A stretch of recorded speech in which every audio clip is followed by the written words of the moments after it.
All right, here's my next project. I'm going to clean these up. This is some bush cutters that we've had at the house for a long time.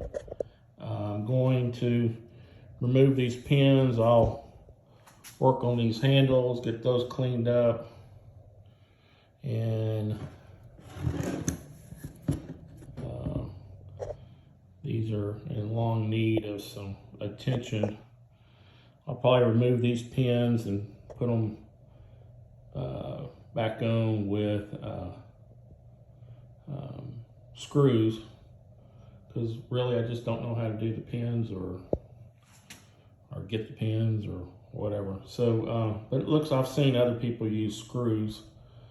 So this is my next project. I will keep y'all updated. Thank you again. This is Murray out.